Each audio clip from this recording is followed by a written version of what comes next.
अस्सलाम वालेकुम। पाकिस्तान और भारत में जो कि मानसून का सीजन चल रहा है और बहुत ज्यादा बारिशें भी हो रही हैं, लेकिन दोस्तों ये बारिशें जो हैं वो अपने साथ खुशगवार माहौल और ठंडी हवाएं तो लेकर आती हैं, लेकिन साथ में बेशुमार बीमारियां भी लेकर आती हैं। जी हाँ दोस्तों, क्या आपने कभी गौर किया, क्या आपने कभी सोचा कि मानसून के सीजन में जब बहुत ज्यादा बारिशें होती हैं तो बीमारियां आम क्यों हो जाती हैं? यानी कि वायरल डिजीजेस, वायरल बीमारियां जिनमें फ्लू, नजला, जुकाम, दस्त वगैरह, फूड पॉइजनिंग जो होता है वो आम क्यों हो जाता है? साथ में संगीन बीमारियां जिनमें टाइफाइड और हेपेटाइटिस जैसी बीमारियां शामिल हैं वो ज्यादा क्यों हो जाती हैं? दोस्तों आज की इस वीडियो में हम यही जानेंगे कि मानसून के बारिश में ये आम बीमारियां ज्यादा क्यों फैलती हैं, इनकी वजूहात क्या हैं और हम इनसे कैसे बच सकते हैं। दोस्तों चैनल पर नए हैं तो चैनल को कर दीजिए सब्सक्राइब और बेल आइकन लाजमी दबा दीजिएगा।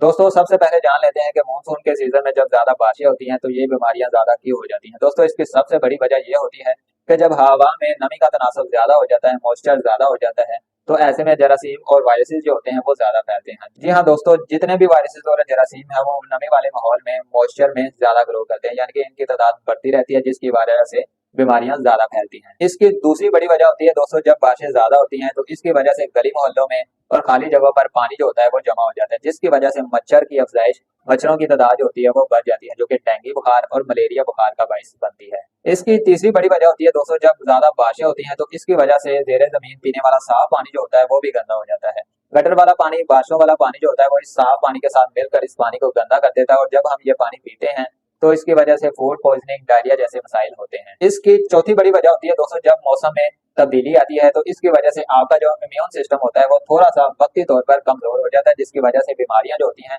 वो ज्यादा मौसर तरीके से और ज्यादा तेजी से असर करती हैं। और आखिरी नंबर पर दोस्तों, मानसून के सीजन में लोग जो होते हैं वो घरों में ज्यादा वक्त गुजारते हैं, घरों में रहना पसंद करते हैं, जिसकी वजह से ये बीमारियां जो होती हैं वो एक दूसरे को फैल जाती हैं। आप जानते हैं कि वायरल बीमारियां जितनी भी होती हैं वो एक दूसरे से फैलती हैं, जिसकी वजह से ये बीमारियां जो होती हैं वो ज्यादा हो जाती हैं। अब ऐसे में जब ये बीमारियां ज्यादा फैलती हैं तो ऐसे में हम अपना बचाव कैसे कर सकते हैं, खुद को बीमारियों से कैसे बचा सकते हैं? दोस्तों इसका बहुत ही आसान सा हल है कि अगर आप अपनी सफाई का ख्याल रख लेंगे, अपनी हाइजीन का ख्याल रख लेंगे, तो आप 80% तक इन बीमारियों से बच सकते हैं। इसलिए जरूरी है कि अपने हाथों को अच्छी तरह साबुन और पानी से धोते रहें। जी हाँ दोस्तों, खास तौर पर खाना खाने से पहले और खाना खाने के बाद और वॉशरूम इस्तेमाल करने के बाद अपने हाथों को अच्छी तरह साबुन से धो लें।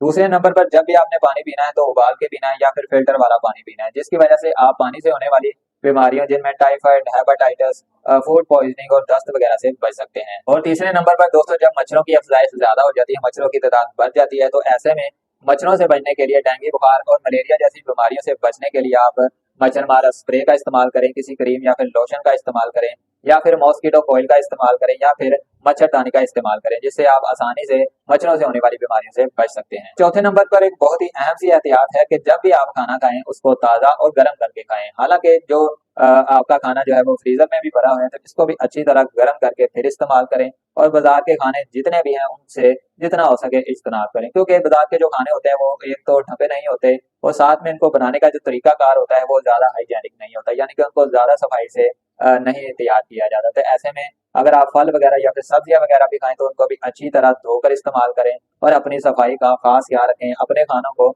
अच्छी तरह साफ करके गर्म करके फिर इस्तेमाल करें। पांचवें नंबर पर जब आप बारिश से भीग जाएं तो फौरन अपने कपड़े जो हैं वो चेंज कर लें। जी हाँ दोस्तों, अगर आप ऐसा नहीं करेंगे, भीगे हुए कपड़े पहने रखेंगे, तो इसकी वजह से स्किन इन्फेक्शन और फंगस जो होती है वो ज्यादा फैल जाती है। छठे नंबर पर दोस्तों, जब मौसम की तब्दीली की वजह से आपका जो इम्यून सिस्टम होता है वो थोड़ा सा वीक हो जाता है, तो ऐसे में इम्यून सिस्टम को थोड़ा सा स्ट्रॉन्ग करने के लिए विटामिन सी को अपनी गिजा में शामिल करें। विटामिन सी आपको किन से मिलेगा? लेमनेड से मिलेगा, स्कंजवी वगैरह पिए, आंवले का इस्तेमाल करें, जिसकी वजह से आपका जो इम्यून सिस्टम है वो स्ट्रॉन्ग हो जाएगा और आप बीमारियों से बच सकते हैं। और आखिरी नंबर पर, जब भी आप भीड़ में जाएं तो मास्क का इस्तेमाल लाजमी करें, ताकि वायरल बीमारियां जो कि एक से दूसरे बंदे को, एक से दूसरे फर्द को फैलती हैं, उनसे आप बच सकें। दोस्तों ये आम सी एहतियाती तदाबीर है जिनको अगर आप इस्तेमाल कर लेंगे तो आप मानसून के सीजन में ना सिर्फ आप सेहतमंद रहेंगे बल्कि अपने प्यारों को भी इन बीमारियों से बचा सकते हैं। दोस्तों वीडियो पसंद आई तो इसको लाइक करके अपने दोस्तों और फैमिली मेंबर्स के साथ लाजमी शेयर कीजिएगा। किसी भी सवाल की सूरत में कमेंट सेक्शन से आप हमसे पूछ सकते हैं। इसके अलावा अगर आप किसी मजीद टॉपिक पर जानना चाहते हैं तो तब भी आप हमसे कमेंट सेक्शन में पूछ सकते हैं। अगली वीडियो के लिए इजाजत दीजिए। अपना और अपनों का बहुत ख्याल रखिए। खुदा हाफिज।